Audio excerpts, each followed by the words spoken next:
Мен өткөндө сизге Алмаз Шаршембеевич бир 2 ай мурун кат жөнөттүм эле. Азыр 2 айдан кийин кайра эле 1-сентябрь болот. Кайра эле жана мектептеги окуу китеп маселеси көтөрүлөт да. Өткөндө бул жерге Догдоргүл Шашиевна келип айтты. Чындыгында китеп көйгөйү өтө оор.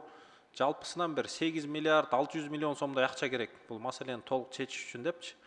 Мен сизге катта кандай маалымат жибердим эле? Былтыр республикалык бюджеттен 152 миллион сом бөлүнгөн экен ошо мектеп китептерине. Андан тышкары Бишкек мэриясы 53 миллион сом бөлүптүр. Андан тышкары жаңы китеп деген долбоордон 250 миллион сом ата-энелерден чогултулган экен да. Бирок биз Билим берүү министрлигинен мен официалдуу түрдө маалымат алганда, Билим берүү министрлиги 90 миң алипе чыгарыптыр. 20 миллион сомго жакын. Бирок бул алипе 98-жылкы китеп экен. Азыр мамлекеттик биздин токтомго жараша 4 экспертизадан өтүш керек китеп. Ошонун бирөөсүнөн эле өткөн экен да. Демек, мындай айтканда, стандарттарга, токтомго жооп бербеген китеп басылып чыгыптыр.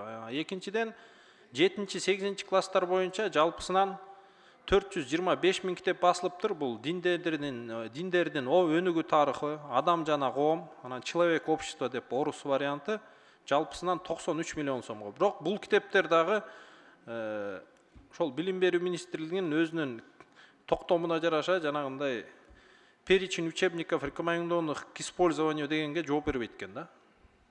То есть жалпысынан ушундай маселелер болуп атат. Анан Бишкек мэриясы бөлгөн 53 миллион сом колдонулбаптыр. Андан тышкары жаңы китептин 250 миллион сому дагы колдонулбай калыптыр. То есть ошолорго бир көңүл буруп, анан ошо сиз ушул боюнча оюңуз кандай? Бул дефицит маселеси өтө орчундуу болуп атса, ушундай иштер болуп атат 23-жылы. Анан 24-жылы бул кайра кайталанып кетпесин деп сиздерден бир реакция болсо жакшы болот эле да. Элдар Курманбекович, бүгүнкү күндө ушу Билим берүү министрлигинде аудит толук кандуу жүрүп атат. Биз бул окуу китептерин, окуу куралдарындагы өзгөчө темага алып чыкканбыз. Мындай подробно бүгүнкү күндө аудит жүрүп атат өзгөчө. Мунун жыйынтыгы менен сизге маалымат беребиз. Кандай жанагы китеп фонду аренда боюнча, платалар боюнча баардык окуу курал жарагына ошо китепке кеткен каржылар боюнча өзүнчө бир отчет беребиз. Анда ошол отчетту жибериңиздер, анан ошо 24-жылы бул маселе кайталанбасын да, китеп маселесин мындай 23-төй болуп калбасын. Рахмат. Кичине кошумча кылып кетсем болобу? Элдар Курманбекович, сиз туура айтасыз, 152 миллион жылында бөлүнөт. Былтыркы бөлүнгөн суммалар 152 миллионго биз контракттарды чыгарып, китептерди чыгарганбыз.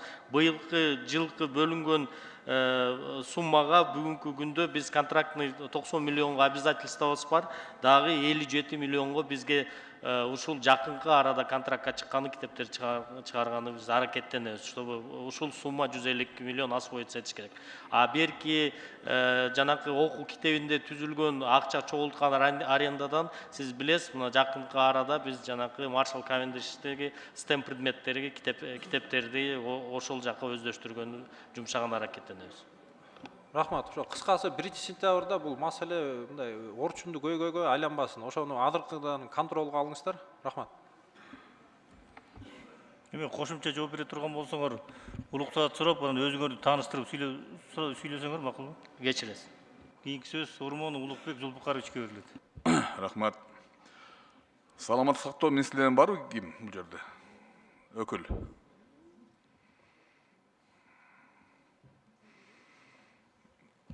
Эмне чакырылган эмеспи?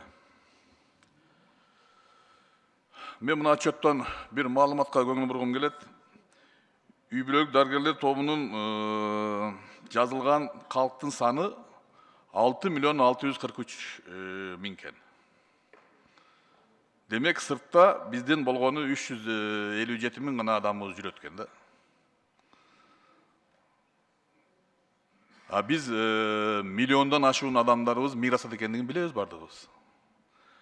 Бул цифра бирдемени айтат да. Эмнедир ушуга мен ойлойм укук коргоо органдары көңүл буруш керек. Болгону 7 миллион болсо. Экинчиси, Алмаз Шаршембеевич, мамлекеттик материалдык резервдер фондун ким текшерген? 22-жылдын жыйынтыгын ушул. Бадахшан Ахматович карады эле. Мен текшерген. Кандай кемчиликтер таптыңыз эле? Бұл материал секретный болгондуктан өзүңүзгө жазуу жүзүндө маалымат берели. Жок, кемчиликтер барбы жокпу? Кемчиликтер бар. Суммасын айтып койсом болот, 214 миллион. Өтө чоң сумма да. Советте каралдыбы бул маселе? Маселе Советте каралган. Кыргыз Республикасынын Ички иштер министрлигине юридикалык баа берүү үчүн жөнөтүлгөн. Генералдык прокуратурага кеткен эмеспи бул иш? Биз түз эле ошол эмеге жөнөттүк министерствого. Анда ошо Ички иштер министрлиги караган ошол маселени бир маалыматты берип койсоңуздар. Макул. Биз фракциянын жыйынын өткөрдүк, ошол жерде көп маселе бар экендиги көрүнүп турат да. Алмаз Шаршенбиевич, ушундай мамлекеттин именно бул мамлекеттик материалдык резерв бул негизги биздин маселебиз. Бул ал жерде азык түлүк коопсуздугу бар, жана башка маселелер бар. Көңүл бурсаңыздар. Отчетту колдойбуз, Алмаз Шаршенбиевич. Бирок негедир ушул мыйзам өткөргөндө депутаттардын жазган катына силер көңүл бурбайт экенсиңер, комитеттин гана чечими болсун дегениңиздерден былтыры май айында бюджет комитетинин чечими чыккан. Карвин 4 сезону боюнча текшерүү жүргүзүү бергиле деп. Негедир ушул бюджет комитетинин токтомунда аткарылган эмес да. Жоопту 15 февраль 24-жылы ушул 24-жылы текшерип берели деп берипсиздер. Мен ойлойм, жогорку кеңештин, комитеттин тем более токтомдору аткарылыш керек.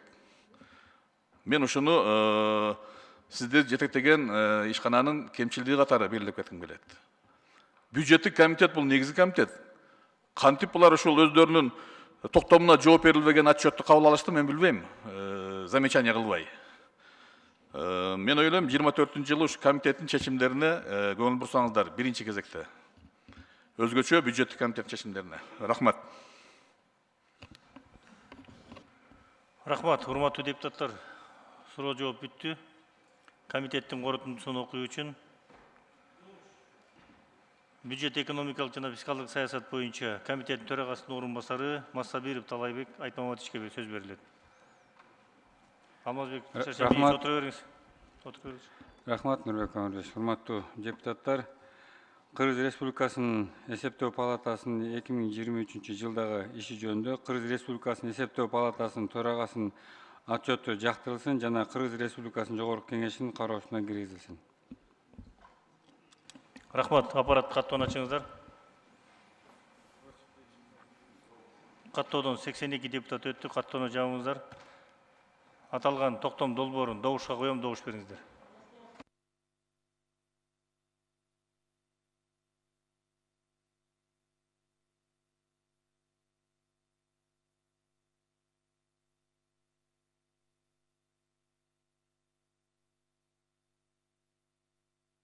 Макул 70, каршы жок, баары 70, катталды 82. Токтом долбоору кабыл алынды. Алмазбек Шаршенбиевич, токтом отчетуңузду колдоп беришти. Ишиңиздерге ийгиликтерди каалайм. Уруксат болсоңуздар, урматтуу депутаттар, урматтуу Нурбек Амарбекович, сиздердин ишенимиңиздерге чоң рахмат. Буюрса сиздер менен тыгыз байланышта иш алып баратабыз. Келечекте дагы ошондон дагы тыгызыраак байланышта иштерди алып бара беребиз. Укмк Улутбек жанакы боюнча биз кабыл алабыз. Сиз менен муну бир топ сүйлөштүк эле. Биз деле барып текшерип берүүгө аракет кылдык. Кичине ушу мыйзам жагын бир тактап алсак жакшы болот эле сиздер менен бир келип. Рахмат ар жолу ишеним көргөнүңөргө. Рахмат. Чакырылгандар бара бериңиздер. Кийинки 13-чү маселе боюнча чакырылгандар отуруңуздар.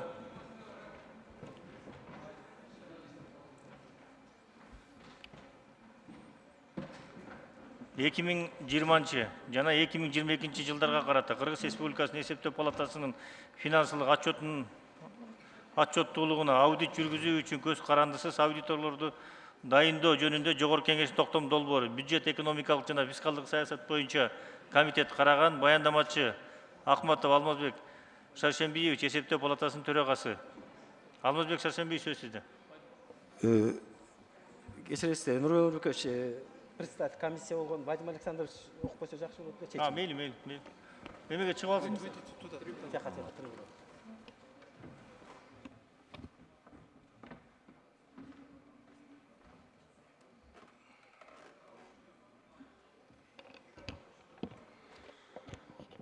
Еще конкурсной комиссии в счетной палате была рассмотрена единственная заявка, которая была подана, это была ОСО РСМ Кыргызстан. Бюджет составлял 600 тысяч, и, видимо, поэтому особо желающих не было. Аудит внешний в счетной палате надо провести за 3 года, 2020, 2021, 2022 годы. Все необходимые документы были представлены, все справки представлены, все соответствует нормам, поэтому эта компания была утверждена вне конкуренции, потому что конкурентов просто не было. Если есть какие-то вопросы, не знаю, могу ответить. Вся информация была предоставлена на комитете депутатам, это все имеется. Рахмат, урматтуу депутаттар, суроолор барбы? Суроолор жок болсо, комитеттин корутундусун окуу үчүн бюджет экономикалык жана фискалдык саясат боюнча комитеттин төрагасынын орун басары Масабиров Талайбек Айтмаматовичке сөз берилет. Рахмат, Нургул Баш, урматтуу депутаттар. РСМ Кыргызстан жоопкерчилиги чектелген коомунун 2020-2022 жылдарга карата Кыргыз Республикасынын эсептөө палатасынын финансылык отчетунун аудит жүргүзүү үчүн көз карандысыз аудитор болуп дайындоого макулдук берилсин жана Кыргыз Республикасынын жогорку кеңешинин кароосуна киргизилсин. Рахмат. Аппарат каттоону ачыңыздар. Урматтуу депутаттар, каттоодон өтүп коюңуздар. Каттоодон 82 депутат өттү, каттоону жабыңыздар. Аталган токтом долбоорун добушка коем, добуш бериңиздер.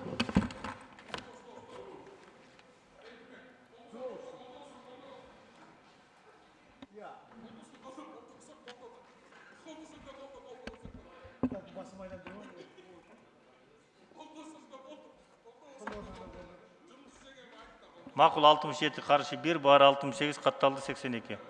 Токтом долбоору кабыл алынды. Чакырылгандар бара берсеңиздер болот.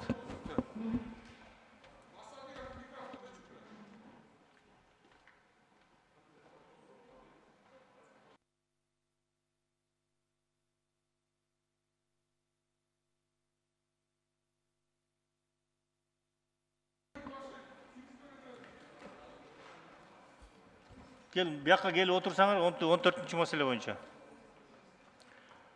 Кыргыз Республикасынын президенттин каршы пикири менен кайтарылып берилген билим берүү жөнүндө Кыргыз Республикасынын мыйзамына өзгөртүүлөрдү киргизүү тууралуу, Кыргыз Республикасынын мыйзамын четке кагуу тууралуу мыйзамдын долбоордун демилгечилери депутаттар Сурабалдиева, Нарматова, Айжигитов, Самыйкожо, Атажанов, Эрбаев, Райымбачаева, Темирбаева, Талиева, Бекешев, Козуев, Самаков, Кадырбаев, Кыдыкбаев, Азыгалиев, Ханжеза, Буронбаев, Мамытов, Тентишев, социалдык саясат боюнча комитет караган, баяндамачы Касымалиев Муратбек Үсенакунович, билим берүү жана илим министринин орун басары. Сөз баяндамачыга берилет.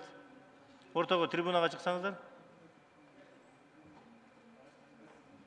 Муратбек Үсенакунович, чыксаңыз ортого.